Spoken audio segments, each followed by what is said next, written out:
Welcome to A Cup of Tea, where we're interested in how academic research can change the world, hopefully make it better. Today, I am with Professor Matthew Smith, and you are director of the, come on, it's too long for me to say. Centre for the Study of the Legacies of British Slavery in the History Department here at UCL.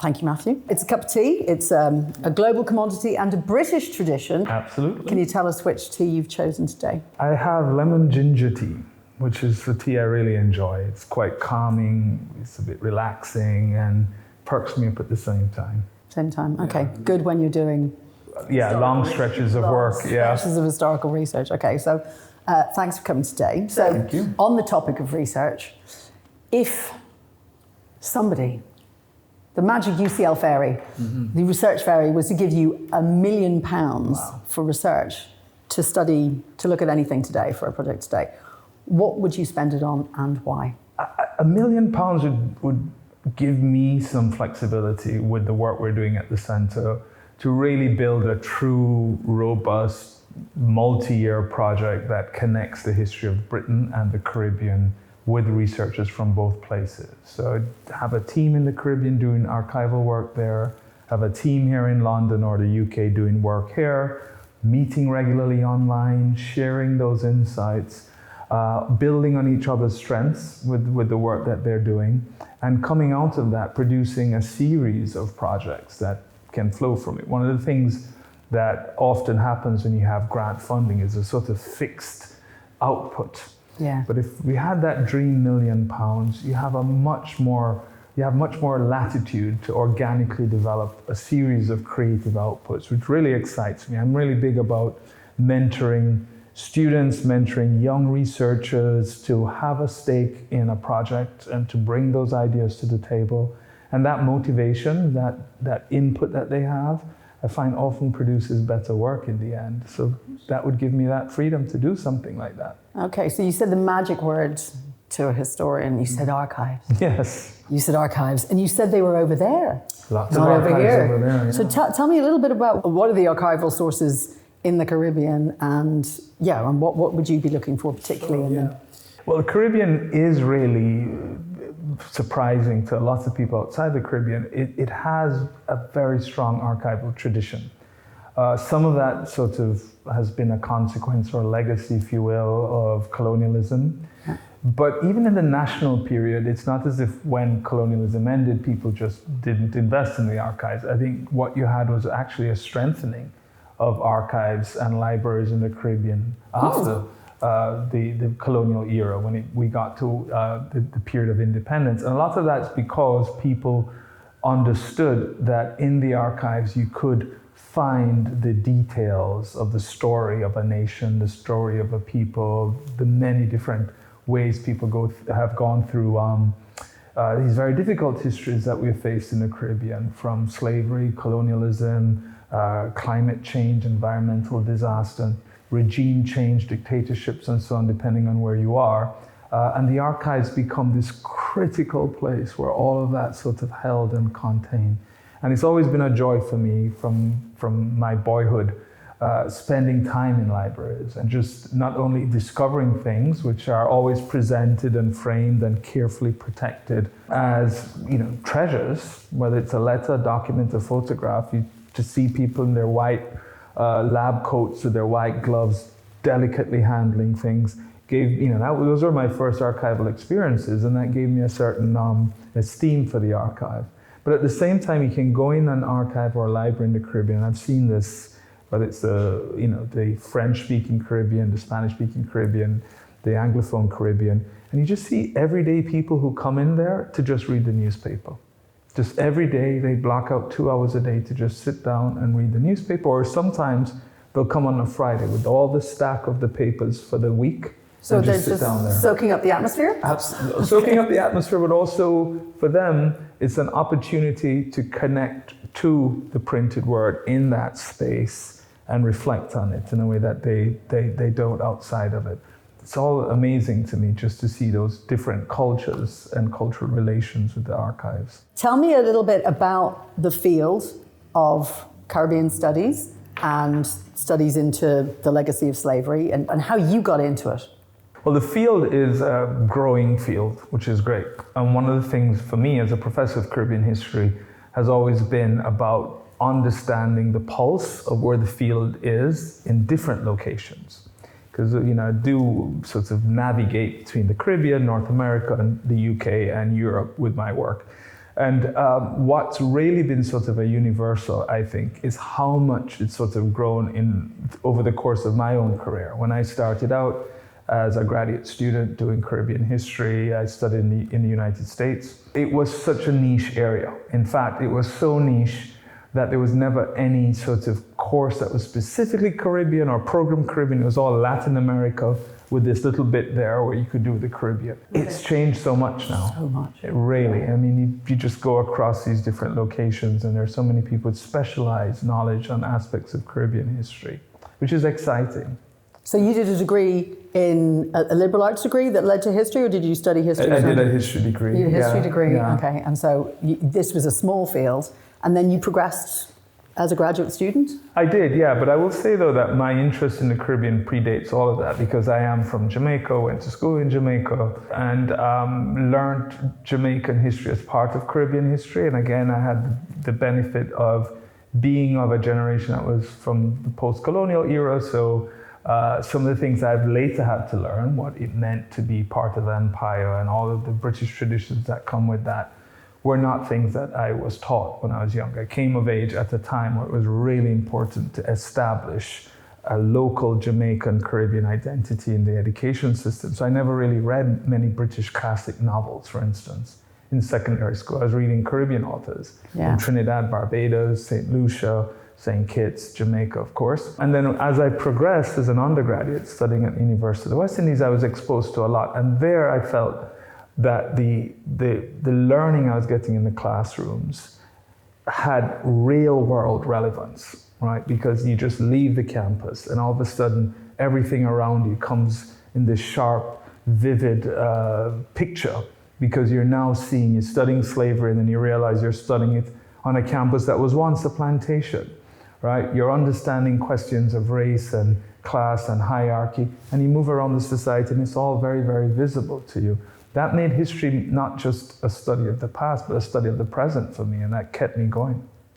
Okay. So what are the biggest misconceptions in this field then? The biggest misconception, I think, and I've encountered it in my career quite a bit in most places I've gone, is people often believe that because the Caribbean is a region of small islands with small populations, it has a very small history, which is pretty easy to sort of subsume under other histories. And that has a long tradition going back to the start of empire and that long notion that there is real, it was often said there is no history in the Caribbean, that whatever Caribbean people call history is a sort of borrowed history of Britain, of France, of Spain, of the Netherlands. Oh yes, people really sort of had this sense that it's the history of empire and you're an outpost of empire, so your history is tied to us. And so we're always sort of working against this notion really that the Caribbean, because of its small size, has a manageable, easily digestible history, when in fact, it's an incredibly complex history. The Caribbean was one of the first globalized places in the world. Everybody who ended up settling there came from somewhere else. It was the nexus of a sort of interatlantic imperial trade. Wars were fought over those small islands. Masses of people came from other parts of the world, especially Africans coming to the Caribbean. After slavery, large numbers of Chinese and Indian indentured laborers came to the Caribbean. Then you have layers of people from the Levant, broadly understood as Middle Eastern or Lebanese and Syrian residents in the Caribbean. Very complex societies. So as a historian, if you want to sort of clear this small history problem up, how do you clear up the misconception? What are the methods? What are the sources? I think the really important first method to develop, and this is something I try and teach my students a lot, is to see that the Caribbean, even for its unique history, is a history where it's constantly tied to other places. So when I go and teach and speak in those other places, I try and find those attachments.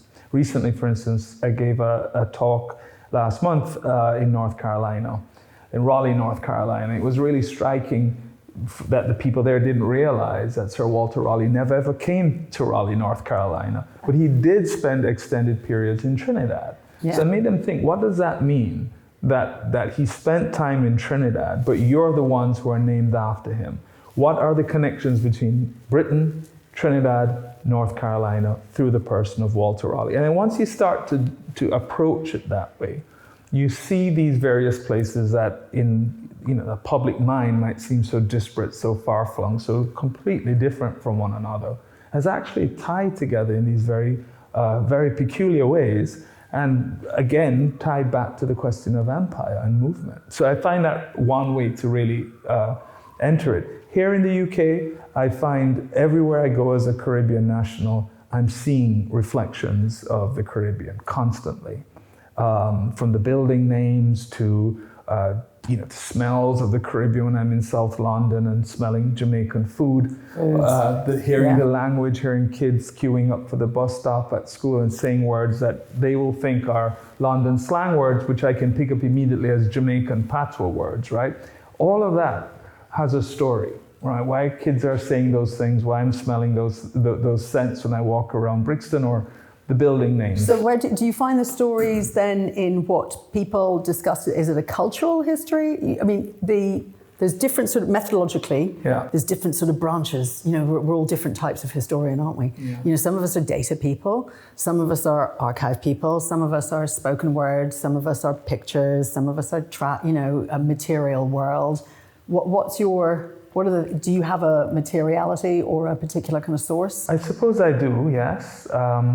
It might be more than any other, perhaps, culture. I see it as one way of sort of getting entry into understanding human experience. But for me, I often approach history through the lens of a story. Here's a story, and all of these various parts of it are chapters in that story. Now, how do you write, learn, teach those chapters? Sometimes you realize methodologically, you can't do it with the same tools. So then you have to learn those tools. Is it oral history? Do I need to go and interview people? Is it the economic history? Do I need to now learn the tools of economic history? Increasingly, particularly with the work we're doing at the Centre currently, it's tools of digital history, right? Yeah. How do you tell digital history narratives? How do you understand that? But that makes it exciting because you're learning new things, new skills. You're opening yourself up to a much wider community of people involved in the research process, trusting that what comes out of it is a clearer, more nuanced story. Cool. Okay. So what are you working on right now, and what are the particular challenges? Well, there are many things I'm working on now, but I'll select one, which is more personal research project, which is looking at a social history of Jamaican music from the period of the 1940s to roughly the 1980s. And what I'm trying to do with that project is to see how you can tell the story of the evolution of a nation through music history. It seems somewhat sort of straightforward, but it's actually very involved in the sense that you have to understand these two very different spaces that musicians and composers may not necessarily be thinking in the same ways as academics who are charged with the job of writing a nation's story. So how do you find a way to present them both as sort of parallel approaches to understanding Jamaica? So are you looking at the social phenomena of people making music at the time, or are you studying the musicology, the linguistics? It's a little of both, it depends, but a big part of it is production and consumption of music. Okay. Yeah. So understanding the whole long story of how people became composers, how they became a popular music industry to begin with, right? Pre-ska, going into mento music and very early Jamaican jazz music, all the way up through reggae and sort of music of the 1980s.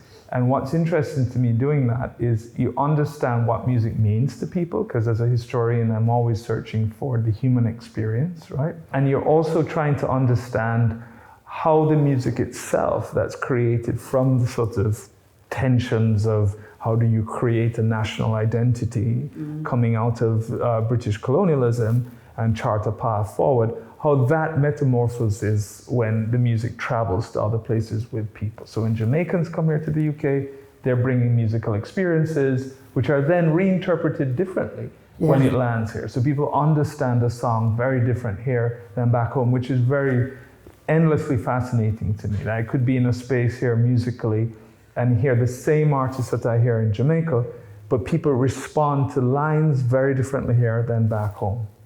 So, what is the scariest thing you've ever done as a researcher? Scariest? There've been so many things that come to mind, but one that's most striking at the moment is many years ago I was doing research in the presidential libraries in the United States for work I'd been doing on Haiti. I do a lot of research and write quite a bit on Haiti. And I got a small grant to do research at the Franklin Delano Roosevelt Library. No, actually, sorry, it's the Harry Truman Library in Missouri, a place called Independence, Missouri, and it was the dead of winter. And while I was there, I decided I wanted to do research in the Eisenhower Library as well. It wasn't too far, so I hired a car. Instead, I'd drive from St. Louis, Missouri to Abilene, Kansas. Not a smart thing to do during winter, bad snow, black ice. When you say it wasn't far, how far? I mean, that's like 4 hours or so. And I had to drive back as well. And so I said, I hope I never have to do this again. Okay, fine. So better be taking the tube, yeah. even if it's delayed. Okay. So have you got, because sometimes people do, a favourite writer or author or researcher in your field or in another one who has been a real inspiration to you in researching or working, who you like? I have many, actually. I've been very, very lucky to have had lots of role models, some living, some dead, some that I never met. But one person that has had a consistent influence on me is an American historian named Julius Scott.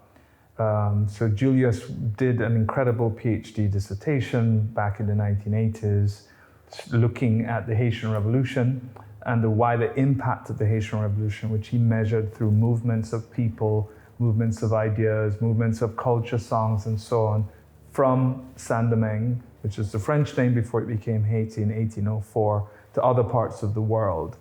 And the sort of elegant way in which he used his sources was very, very inspirational to me. So he would look at perhaps reams of paper that a lot of historians had gone over for centuries. He's not so much looking for the facts and the dates for the narrative. He's looking for how people are responding to those particular stimuli of events. And one of the things I remember reading in his dissertation was the story of a man who had been arrested and put in prison a few weeks after the Haitian Revolution started, and there was a record of lines he was singing from prison. So this is the 1790s. And some of the lines that were reported in that record were about the revolution. So he then begins to imagine and to question, how did this man in Kingston, being locked up in prison, have this knowledge about something that happened in a French colony across the sea? And that was really fascinating. The way in which he worked with that small piece of information was really inspirational. Oh, good. Yeah. So how did this prisoner in the 1790s have this song of resistance from the French? This is the exciting thing about Julius's analysis.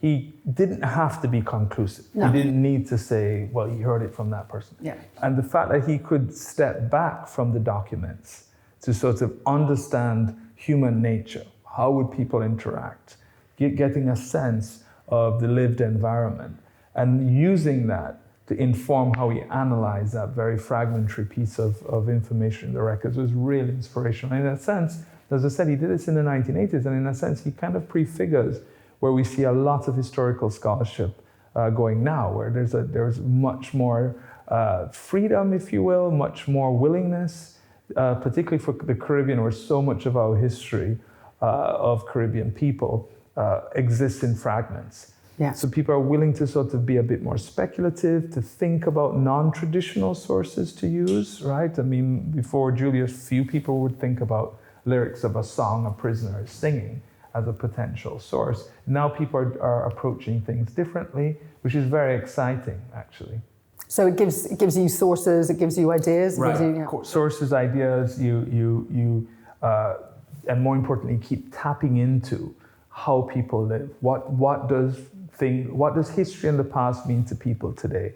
How do they interact? What's the geographical connection between one island to the next, to a place in Europe, and even among neighborhoods and parishes?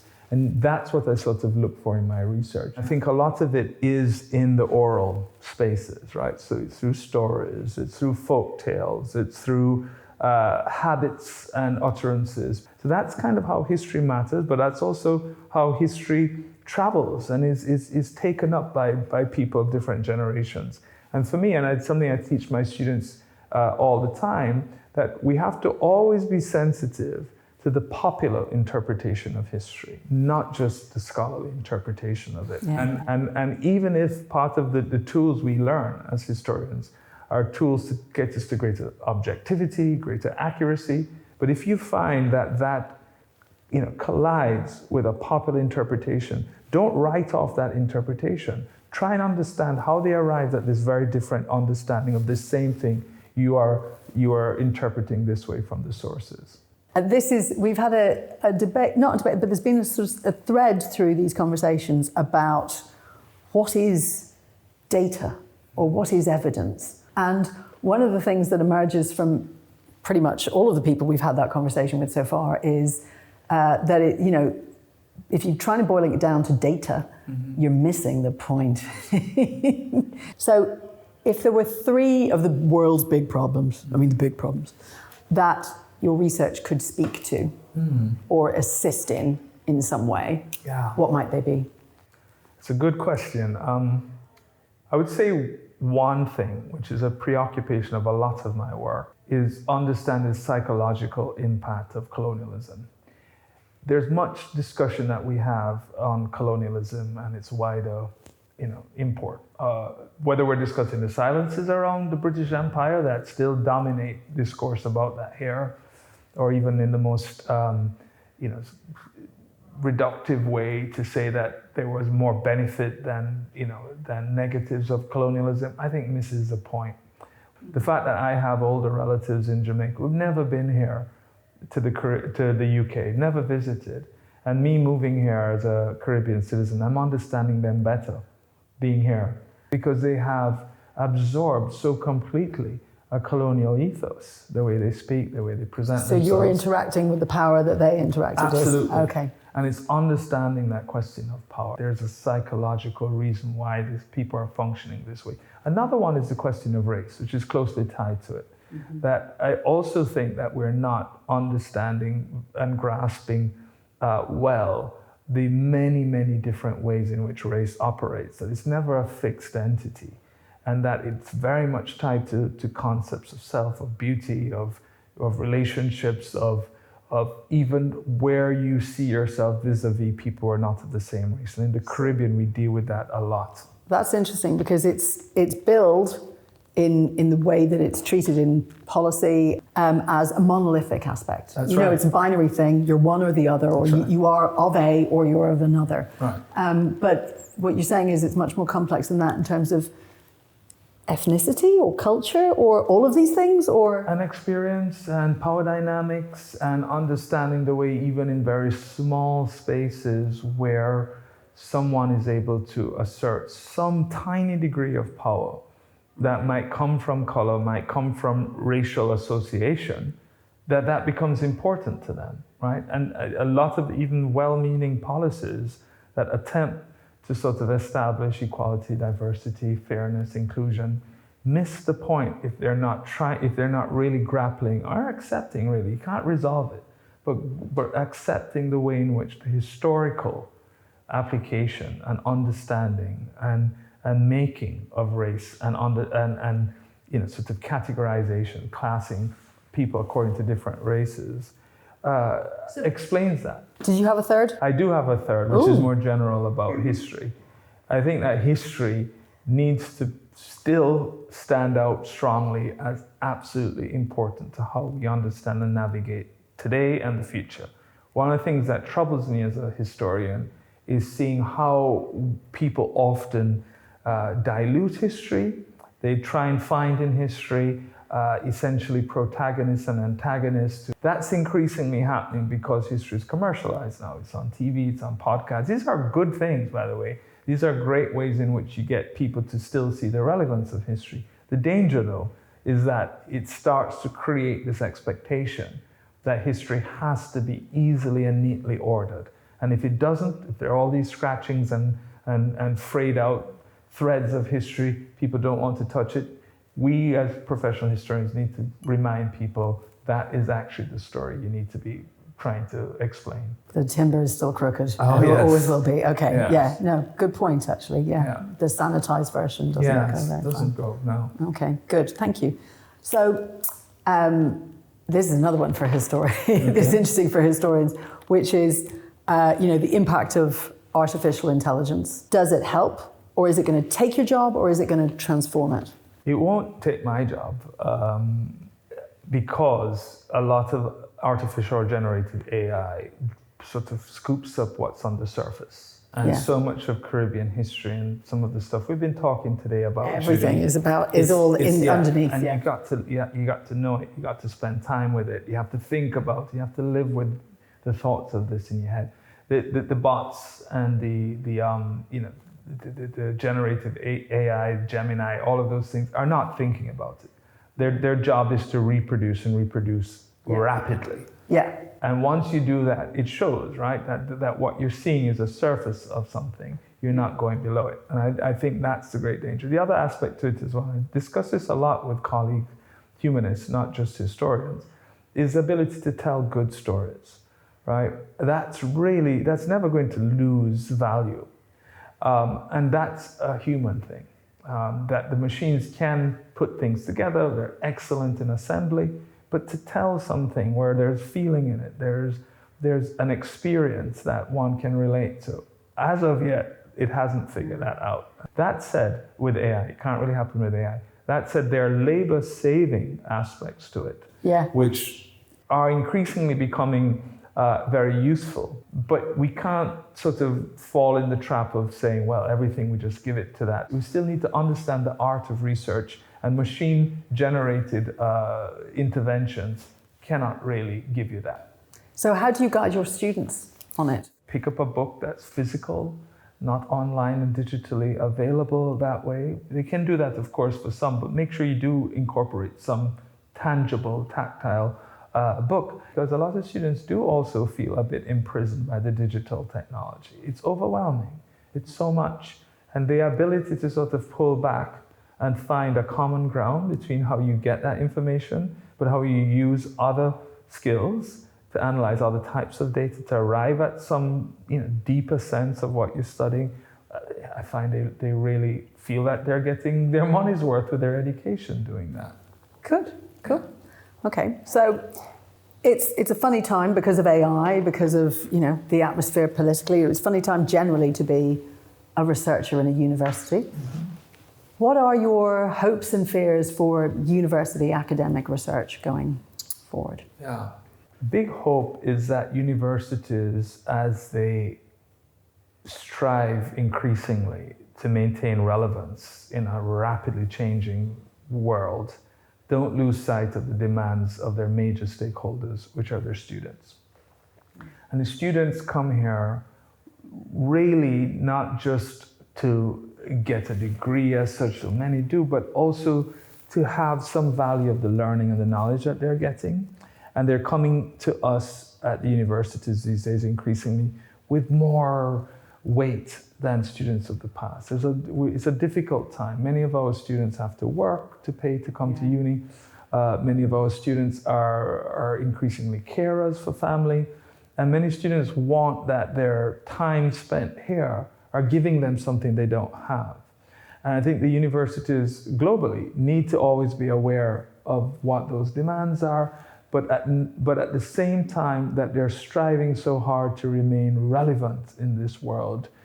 Be careful that you don't over-bureaucratize those processes where everything is simplified or done with a massive sort of objective of being labor intensive and cutting out certain things. Because if you do that, when a university is at its optimal is where everybody in that space, staff, employees, students, feel that they're all grappling with the same sorts of missions to try and find something, learn something, make sense of the past, but also make sense of a future that we're all going to be part of. And the university needs to be alert to that. Yeah. And so that's got the fears in it as well? It does, yeah. I mean, my great fear is that universities become too caught up in questions of competition against everything else out there, and also yield too quickly to external political influences. A university still needs to maintain some of its independent spirit, and that if there's a push that's national, global, against the kind of work we do, don't erase it, don't water it down, don't close it down. Find a way to defend it, because that's really what made the university be so important to humankind. Yeah, no, and the two are very associated. I Absolutely, mean, because I think there's lots of students who want those easy stories we were talking about, goodies and baddies. You know, and if I just study that, then I get the first, and then I go off into the world. It's like, okay, it doesn't work like that. And they don't always want to know that. But you know, having it feels sort of uncommercial or scary to say because of the whole funding issue. To say, no, actually, it's not that simple, love. Yeah, it's one of my most cherished comments from students are when students may not get a good grade in a module I teach, but they still say, I learned something from it. You know, that's really important. They come and knock on my door and say, I really enjoyed that module. I learned something from it, and you want to hold that, and we want to always sort of cherish that, really. Yeah. But it takes work, and that's the thing. A university needs to understand in a changing time that labor of doing that to get students to feel that they're learning, regardless of the outcome, is really what we need to be doing. To feel that they're learning. Yeah, that's true. Yeah. Okay, well, how was the tea? I loved the tea, actually. It was quite refreshing. Thank you very much, Professor Matthew Smith. It was great to have a cup of tea with you.